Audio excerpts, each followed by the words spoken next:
23장 16절 말씀부터 19절까지 한번 읽겠습니다. 같이 16절 말씀부터 19절까지입니다.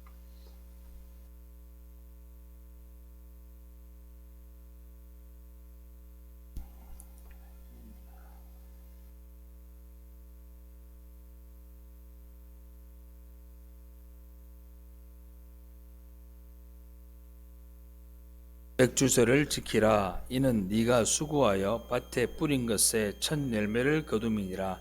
수장절을 지키라. 이는 네가 수고하여 이룬 것을 연말에 밭에서부터 거두어 저장함이니라. 내 모든 남자는 매년 3번씩 주 여호와께 보일지니라. 너는 내 제물의 피를 유괴범과 함께 드리지 말며 내 절기 제물의 기름을 아침까지 남겨두지 말지니라. 내 토지에서 처음 거둔 열매에 가장 좋은 것을 가져다가 너희 하나님 여호와의 전에 드릴지니라. 너는 염소 새끼를 그 어미의 젖으로 삼지 말지니라. 아멘. 할렐루야. 원래 오늘 말씀의 본문은 16절이지만 나중에 18절, 19절을 읽어야 하기 때문에 같이 한번 읽었습니다. 먼저 오늘은 맥추감사주일입니다.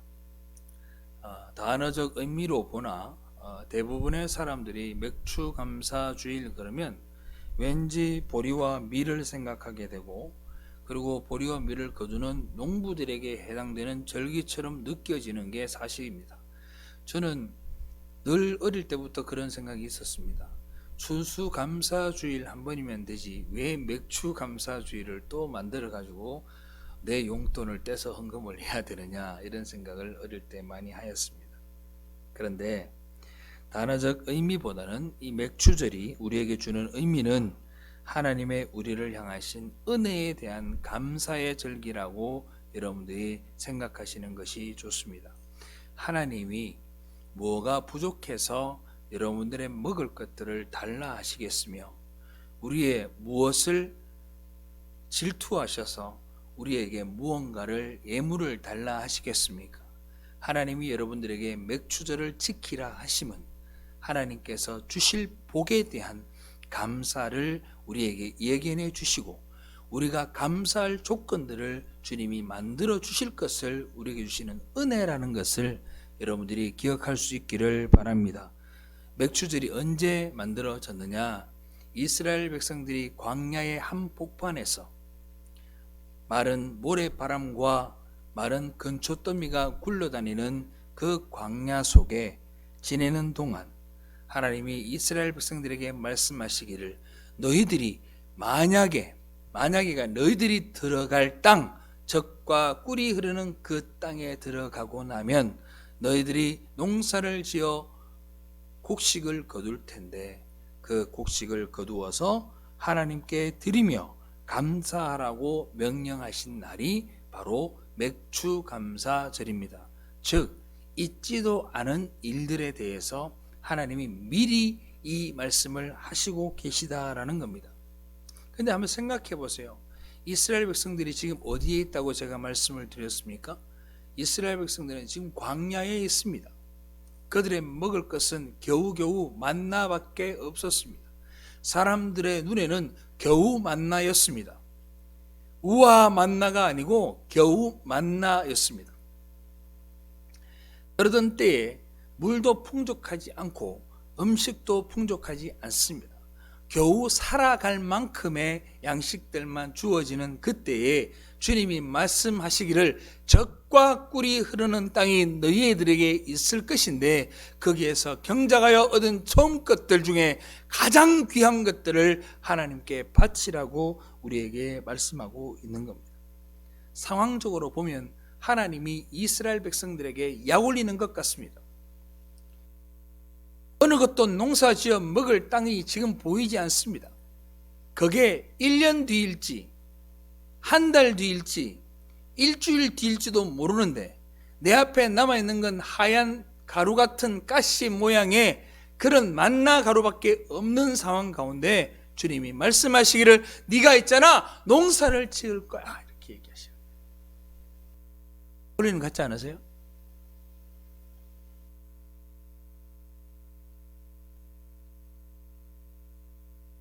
무슨 이야기입니까? 어떤 상황에 따른 행위를 강조하고 있습니다. 그런데 그 율법의 내용을 보면 어느 것 하나도 쉽지 않을 뿐 아니라 지금 이 상황에서 이 말씀을 하나님이 하신다고 라고 고개를 갸우뚱할 현재 상황에 들을 이야기가 아닌 것이 훨씬 더 많습니다. 백추절만 그런가요? 수장절도 마찬가지입니다. 모든 절기가 다 마찬가지예요. 어떻게 하라고 합니다. 지금은 장막 생활을 하고 있는데 문둥병 관리하는 방법까지도 다 알려줍니다. 이 상황에 이 이야기를 꼭 해야 되나? 라는 생각이 들 만큼 의아한 말씀들이 많습니다. 그뿐만 아니라 그 절기를 하나님이 뭐라고 얘기하냐면 오늘 읽은 우리 23장 18절 보니까 너는 내 제물의 피를 유교반과 함께 드리지 말며 내 절기 예물의 기름을 아침까지 남겨두지 말지니라 그래요. 무슨 절기? 내 절기라 그럽니다.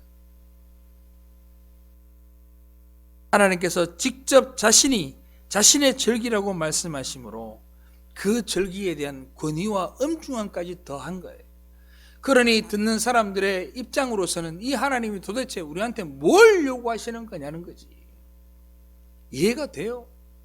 사막 한가운데에서 물 한 병으로 겨우겨우 살아가고 있는 사람들에게 너 있잖아, 저기 사하라 사막을 건너가면 이런 게 있고 저런 게 있고 약 올리는 것 같지 않으세요? 그 사람에게 지금 어쩌면 과일 한 조각, 빵 한 조각이 더 귀하지 않을까? 그런 생각 들지 않으십니까? 저는 그런 생각이 들어요. 지금 당장 내가 스트레스로, 빈곤으로, 어려움 때문에 힘들어 죽겠는데 무슨 천국이 필요하고 무슨 미래가 필요하냐? 지금 당장 내가 죽을 지경인데 하나님도 무심하시지. 지금 당장 내게 뭔가를 해주시기를 바라는 게 우리의 마음들입니다.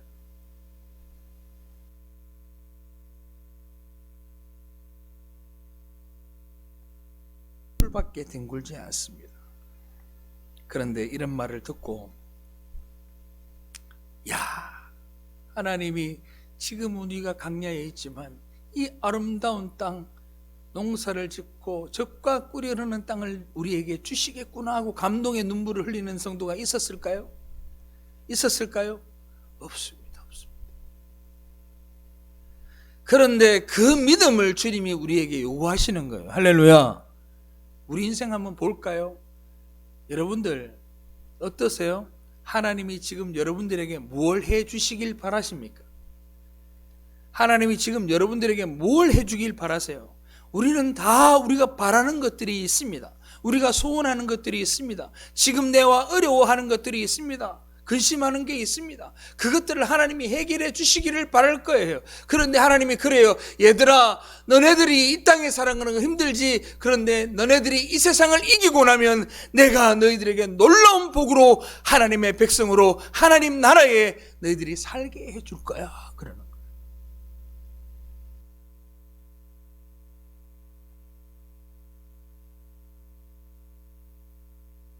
그 땅이 그들의 것이 되었고 40년 광야 생활 속에서 말씀하신 그 모든 것들을 그들의 눈으로 보았습니다. 성도 여러분, 천국이 다른 것 같으세요? 천국도 마찬가지입니다. 하나님의 말씀을 믿고 소망하며 그것을 기대하며 우리 자신을 내려놓고 살아가는 그 삶이 진정한 신앙의 삶인 줄로 믿으시기 바랍니다.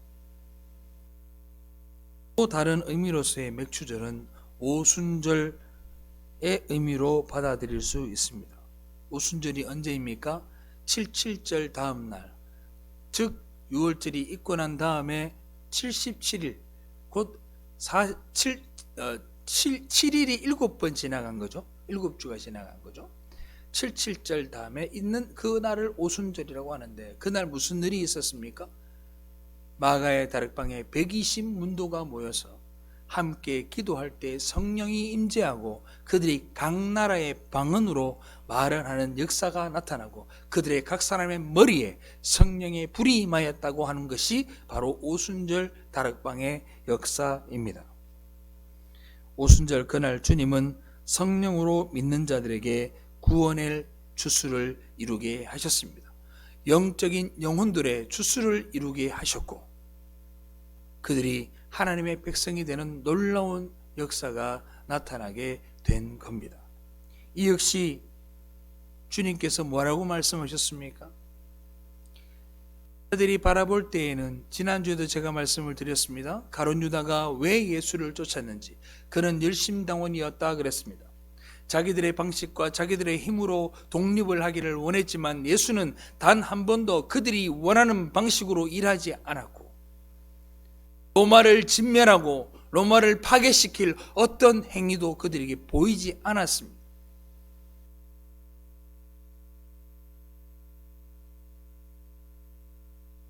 십자가에 못 박혀 죽을 거라고 말씀하셨습니다.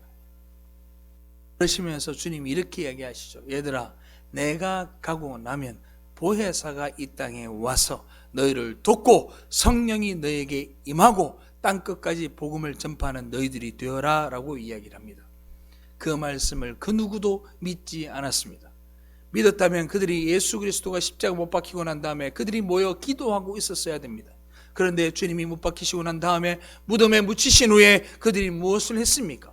문을 잠그고 아무도 들어오지 못하게 하고 그들이 잡혀갈까 두려워 떨며 있었던 자들이 바로 예수 그리스도의 제자였습니다. 그런데 어떻게 됐어요?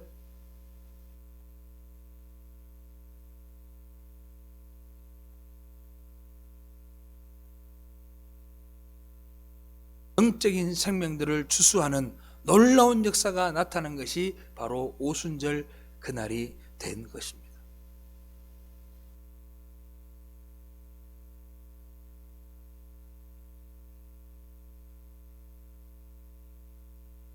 그 역사의 결과가 어떻게 되었느냐?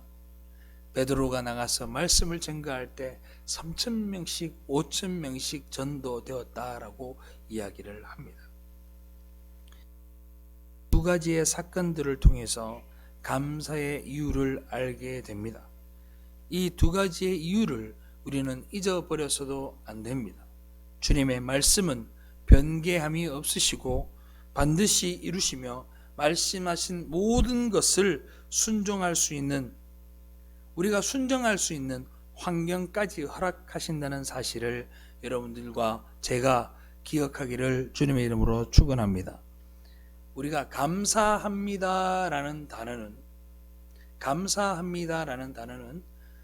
상대방이나 누군가가 어떤 행위를 한 것에 대해서 감사하는 겁니다. 미래에 어떤 일이 일어날 것에 대해서 감사하는 사람들은 잘 없습니다. 내게 무언가를 하고 지금 무언가를 한 행동들에 대해서 감사하다라는 과거 시제의 의미가 담겨 있는 거죠. 그런데 하나님께 드리는 감사는 그런 감사가 아닙니다. 하나님은요, 시공간을 초월하신 분이에요. 하나님께 감사하는 것은 전 시간대에 시간의 모든 것들을 넘어선 감사라는 것을 믿으시기를 바랍니다. 하나님의 말씀은요, 하나님의 말씀이 선포된 그 순간 완료의 의미를 가진다고요. 내가 너희를 구원할 것이라 하면 구원하실 것이고 구원된 것이고 구원하는 것입니다. 하나님이 하시겠다 하면 이미 하신 것이며 하고 계시는 것이며 반드시 되어질 것을 의미하는 겁니다. 하나님은 시공간을 초월하신 분입니다. 하나님이 하신다 하셨으면 하시는 겁니다. 그런데 우리는 어떤 감사를 합니까? 내게 무언가를 주시면 감사하겠다 하는 겁니다. 내가 뭔가를 하셨으니 감사하는 겁니다. 아닙니다. 하나님께 드리는 감사는 미래의 것도 감사해야 하는 거고 지금 것도 감사하는 것이고 과거의 것도 감사하는 하나님의 전 시간대에 계시는 그 하나님께 감사를 돌리는 줄로 믿으시기를 바랍니다. 우리는 과거만 감사하는 것이 아닙니다. 절대적 시간 속에 감사하는 것을 우리가 기억해야 합니다. 지나온 시간을 바라보면 우리의 희노애락과 모든 순간이 하나님의 뜻에 의한 것임을 고백하고 어느 것도 주님의 뜻이 아닌 것이 없으며 나를 통해 역사하시고 나와 함께 하신 그 모든 시간들을 우리가 감사해야 합니다. 그리고 앞으로 일어날 모든 일들에 대해서도 우리는 감사해야 합니다. 그런데 그 감사해야 한다는, 해야만 한다라는 이 단어가 우리의 의지가 아니고 하나님께서 감사하게 하시는 줄로 믿으시기를 바랍니다. 하나님이 감사하게 하신다고요. 그게 믿는 자들과 하나님과 교통하는 자의 특징입니다. 또한 현재를 살아가며 우리는 늘 감사할 수 있어야 합니다. 지금의 모든 상황 속에서 주님을 찬양할 준비가 된 자들이어야 합니다. 나 자신은 아무것도 아니라는 이 신앙의 고백에서 비롯된 감사는 감사하지 않을 수 없는 삶을 확인하게 하시고 그로 인해서 우리는 감사의 노래를 하게 됩니다. 제가 한때 한 수천 번은 불렀던 찬양이 있어요. 수천 번까지는 좀 거짓말이고 수백 번 불렀던 찬양이 있습니다. 를 오가며 계속 귀에 꽂고 들었던 찬양이 뭐냐면 모든 상황 속에서라는 찬양입니다. 그 가사를 보면 모든 상황 속에서 주를 찬양할지라 주는 나의 큰 상급 큰 도움이시라 내 영혼이 확정되고 확정되었사오니 내 눈을 들어서 주님을 찬양한다라는 가사입니다. 모든 상황 속에서 찬양한다. 그 찬양을 하게 될 때 우리는요 이 땅에서 도저히 감당할 수 없는 희열과 기쁨을 경험하게 됩니다. 하나님께요 감사하게 돼요. 감사하게 돼요. 정말입니다. 너무너무 감사해요. 목회를 제가 여기에 2013년 12월 5일 날 제가 위임을 한 걸로 제가 기억을 합니다. 실제 온 날은 2012년 1월 2일 날 제가 이 강단에서 첫 설교를 했었습니다. 벌써 12년이라는 세월이 훌떡 지나가 버렸어요.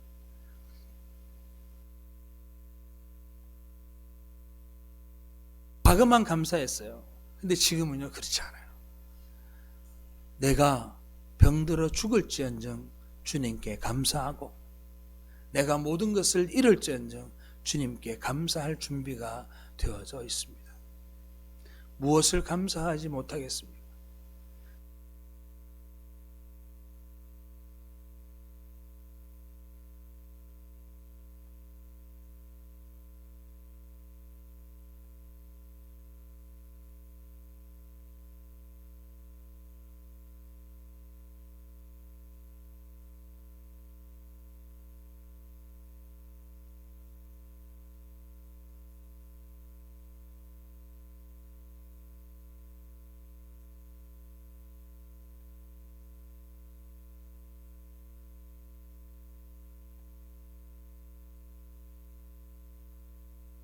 씨앗을 뿌릴 만한 촉촉한 땅도 없는데 그 사막 한가운데에서 주님이 말씀하시기를 젖과 꿀이 흐르는 그 기름진 땅으로 인도하게 하시겠다 하시고 거기에서 거두어들인 첫 열매에 가장 귀한 것을 드리라 하시니 주님 내가 그 말씀을 믿고 주를 따르며 그 말씀을 믿고 내가 주님을 따르며 살아가겠나이다 라고 다짐하는 것이 하나님 나라의 백성들인 겁니다.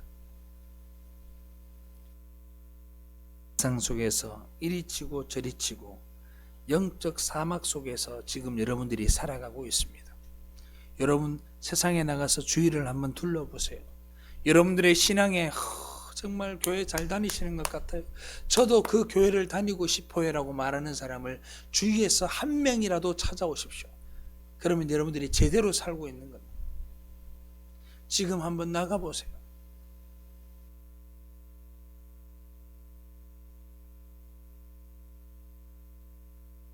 마치 신기루처럼 아무것도 아닌 것을 쫓아서 사람들은 마치 갈증난 어떤 짐승들처럼 헐떡거리며 그 신기루를 쫓아 달려가고 있습니다.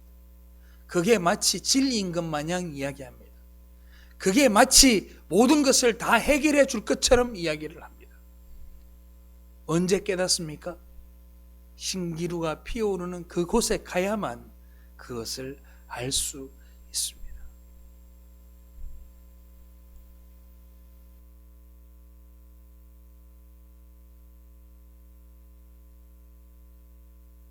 록 2장 7절 말씀에 무슨 말씀이 있느냐? 다 같이 한번 읽어봅시다. 시작. 귀 있는 자는 성령이 교회들에게 하시는 말씀을 들을지어다. 이기는 그에게는 내가 하나님의 낙원에 있는 생명나무의 열매를 주어 먹게 하리라. 아멘. 여러분들이 세상을 이기고 있다면 이 말씀이 여러분들의 말씀이 되기를 주님의 이름으로 축원합니다. 이미 이루어진 거라고요.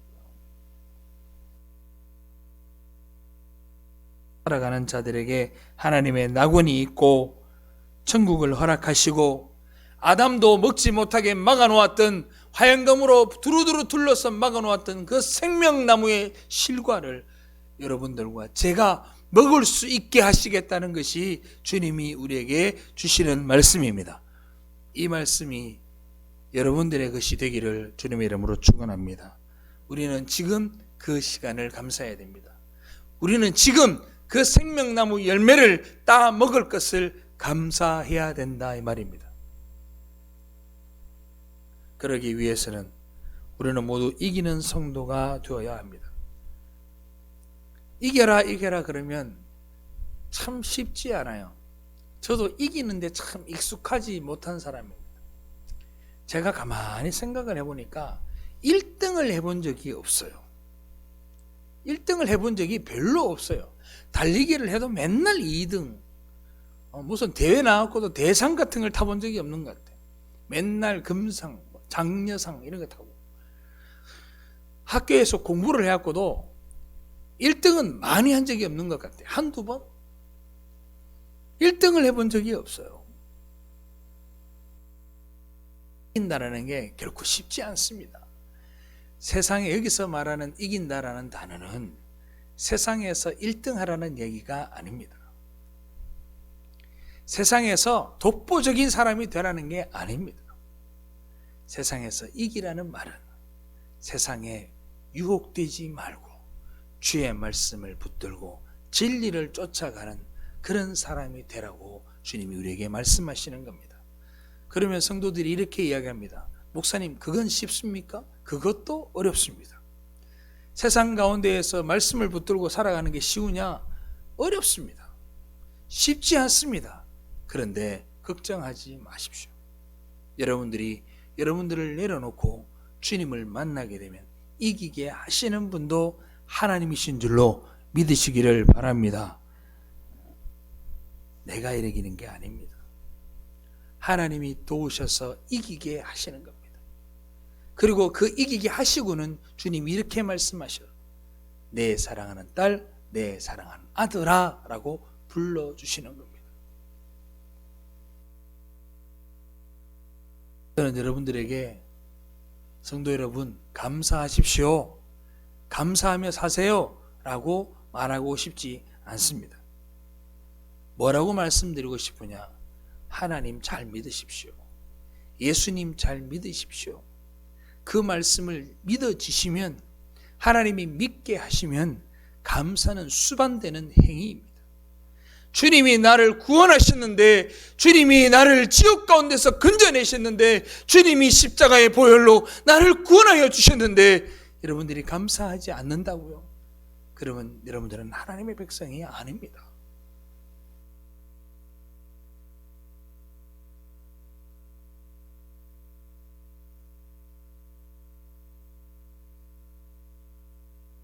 놀라우신 하나님의 은혜의 장중으로 여러분들을 데리고 가시는 겁니다.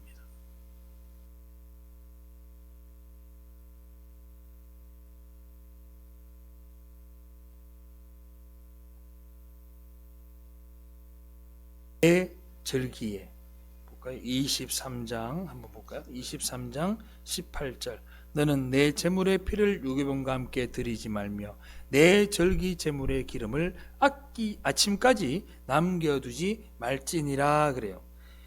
영어로 보니까 더 신랄하게 되어 있어요. You must not be kept until morning이라고 되어 있어요. 아침까지 그 남아있는 기름들을 지키지 마라 이 말입니다. 이게 무슨 말이냐? 의도적으로 보관하지 말라는 얘기입니다. 그 다음 먹으려고 준비하지 말라는 이야기. 그러면 이 말 들으면 마치 하루살이의 삶을 살아야 되는 것처럼 느껴지잖아요. 그렇지 않습니까?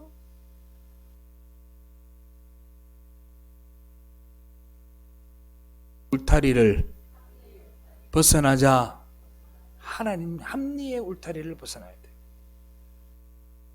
내가 받은 은사가 그거예요. 다른 사람들이 보면 아주 개념 없는 것 같겠지만 합리의 울타리를 벗어난 행위를 합니다. 그래서 우리 가족들이 힘들죠. 계획이 없어요. 물질에 대해서.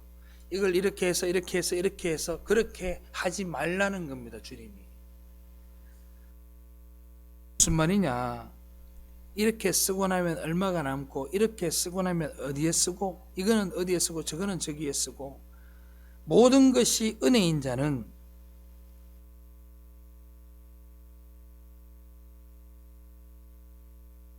계획을 가지지 말라는 얘기가 아니고 하나님께 무언가를 드려야 할 것들이 있다고 생각한다면 아낌없이 남김없이 드릴 수 있기를 바랍니다. 그게 뭐냐? 따릅시다. 온전한 제물이다. 온전한 제물인 거예요.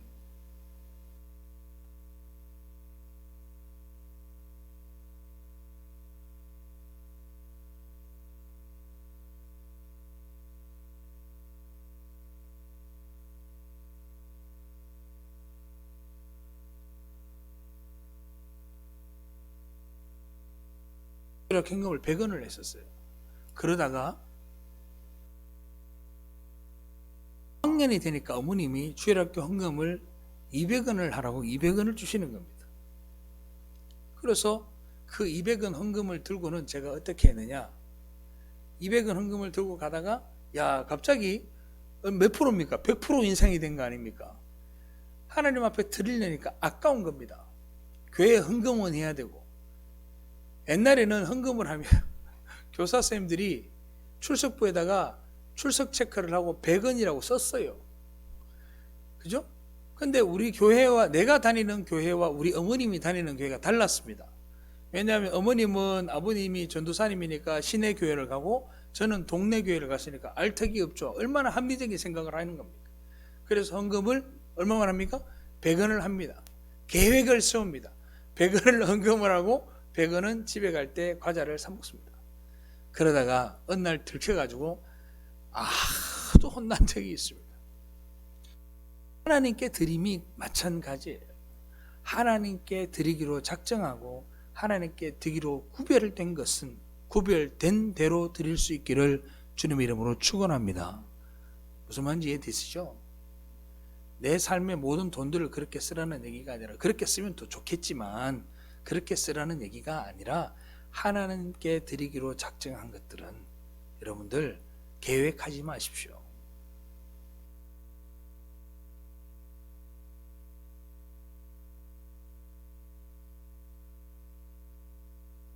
또한 19절 말씀해 보십시오. 19절 말씀에는 뭐라고 되어 있냐면 이렇게 되어 있습니다.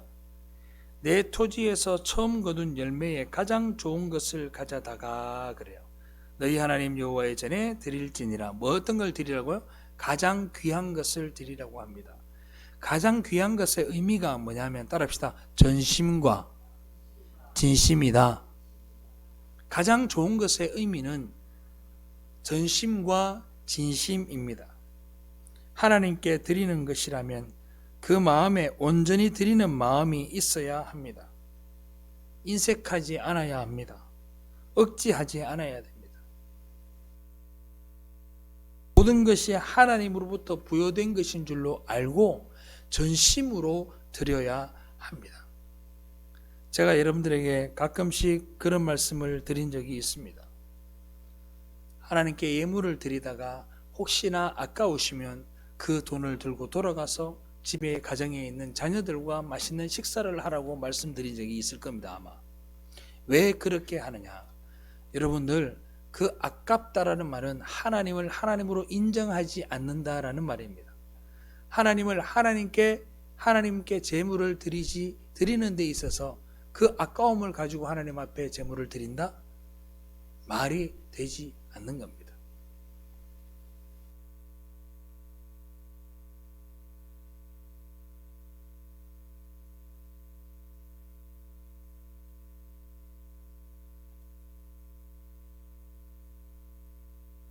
그건 죄입니다. 이렇게 정죄하는 것이 아닙니다. 수 있는 마음은 누가 주시는 마음이에요? 하나님이 주는 마음입니다. 주님만 주실 수 있는 마음이에요. 여러분들의 신앙이 가질 수 있다, 가질 수 있는 겁니까? 그렇지 않습니다. 하나님이 주셔야 되는 겁니다. 여러분들이 혹 예물을 드리다가도 내가 주님께 드리는 것이 너무너무 감사한 마음으로 드려지면 여러분들 하나님 앞에 더 큰 감사할 수 있어야 돼요. 왜? 뭐냐? 하나님, 내게 믿음을 허락하시어서 내가 이 작은 예물도 주님 앞에 진심으로 감사할 수 있음에 감사합니다. 그런 감사의 기도가 나오게 된다라는 겁니다. 내가 신앙을 가짐에 감사할 수 있기를 바랍니다. 내가 예수를 믿음에 감사할 수 있기를 바라요. 정말입니다.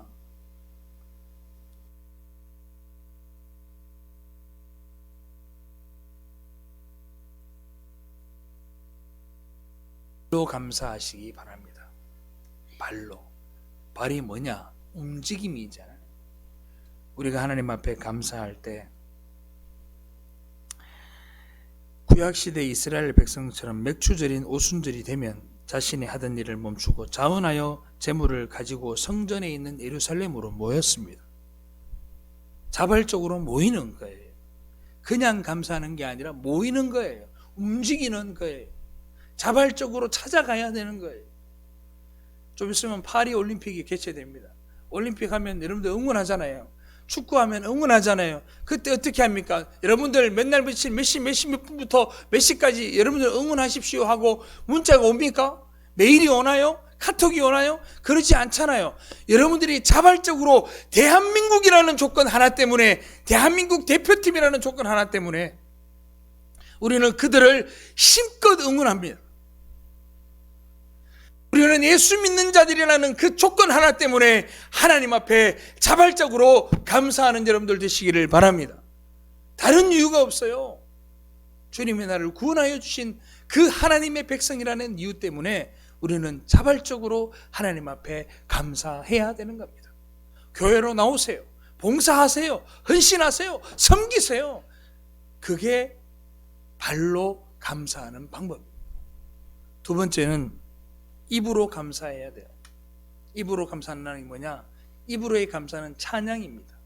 그리고 입으로의 감사의 고백입니다. 시편 말씀 150편 6절 말씀 보니까 호흡이 있는 자마다 여호와를 찬양할지어다. 할렐루야. 호흡이 있는 자마다 여호와를 찬양하라 그럽니다. 그 찬양이 어디에서 나옵니까? 감사에서 나오는 겁니다. 살아있는 모든 자는 창조의 목적을 따라 하나님께 영광을 돌리는 감사의 노래를 하여야 합니다. 우리는 이걸 잊어버리면 안 됩니다. 감사할 조건이 있냐고요? 있습니다.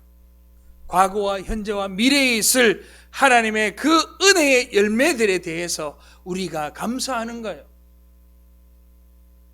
죄짐 맡은 우리 구주 어찌 좋은 친구인지, 걱정 근심 모든 괴로움 우리 주께 맡기세. 우리가 그런 찬양과 경배를 삶 속에서 나타내야 돼요. 내게 환경이, 지금 내 보이는 이 환경이 비록 사망이고 물 하나 없고 먹을 떡 하나 없고 고기 한 점 없고 만든 한 점 없어도 주님이 나와 함께 하실 그 날을 기대하며 모든 상황 속에서 주님을 찬양하는 그런 하나님의 백성으로 살아가야 될 줄로 믿습니다. 따라합시다. 입만 열면 감사하자. 여러분들 제가 재밌는 현상을 발견했어요. 우리 교회 성도들을 제가 가만히 지켜봤거든요. 우리 교회 성도들이 도서관에서 이렇게 이야기하면 참 감사합니다, 참 감사합니다 말하시는 분이 그렇게 많지 않아요. 그런데요, 세상 사람들이요, 나는 요즘 이상한 걸 발견했는데, 세상에 나가서 있는 사람들, 도서관에 오는 사람들, 이런 사람 만나보면 이 비크리스찬, 넌 크리스찬들이 예수도 안 믿는데 얼마나 감사한지 몰라요. 저 감사해요, 감사해요, 이 말을 너무너무 많이 하는 거예요. 그 사람들은 감사의 대상이 있는 게 아니잖아요. 그냥 그 상황에 감사하는 거예요. 우리는요, 감사의 대상이 있다고요. 우리의 감사의 대상이 누굽니까? 하나님이라고요. 하나님, 할렐루야. 우리는 그 감사의 대상에게 감사할 수 있기를 바랍니다. 그 사람들도 감사하다는 단어를 많이 써요. 근데 그들의 가만히 이야기를 들으면 감사의 대상이 있어서 감사하는 게 아니에요.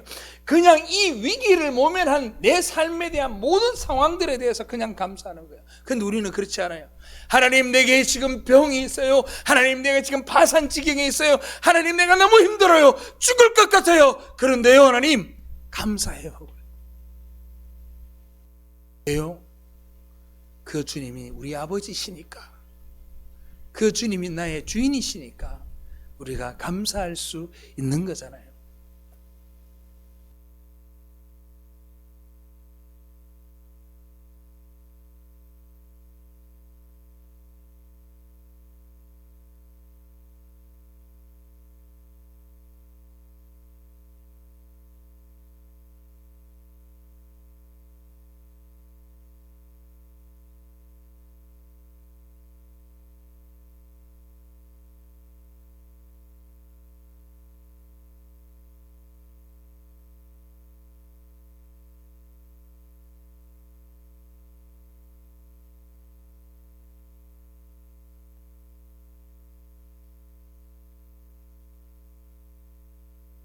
그 부자보다 과부의 2렙돈을 더 귀히 여기셨습니다.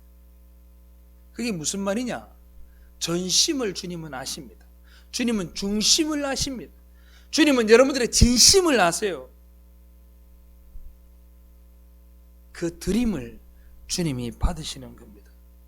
여러분들이 드리는 모든 예물은 하나님이 받으시는 거지 사람들이 받는 것이 아닙니다. 그 예물은 하나님의 영광만을 위해서 사용되고 어느 것 하나도 허투루 사용되지 않습니다. 제가 우리 교회 재정 가운데, 부족한 재정 가운데 가장 속상한 부분이 뭐냐면 은행에 이자 주는 거예요. 제일 속상해, 그 부분.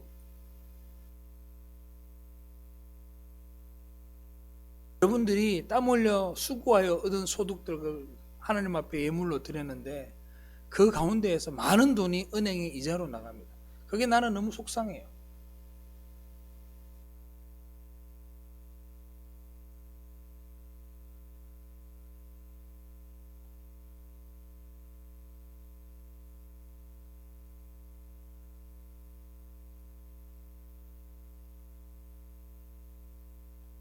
과 전심으로 한다.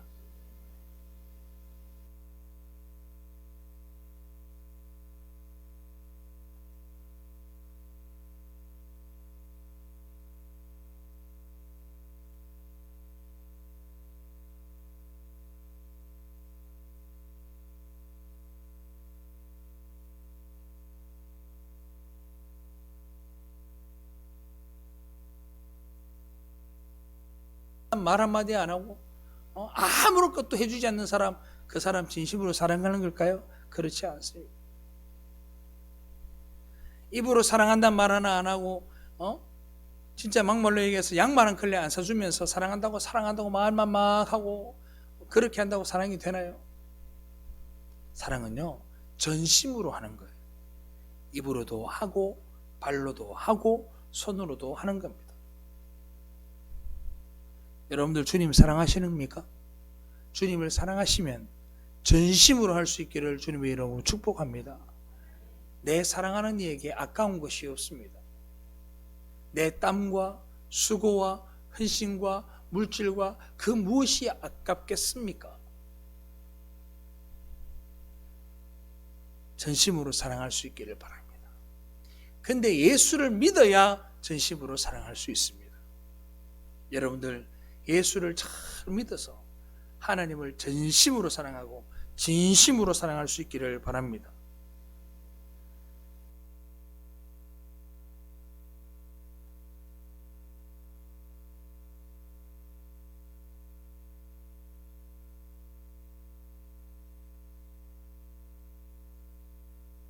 그러면 사막 같아 보일 수도 있을 겁니다.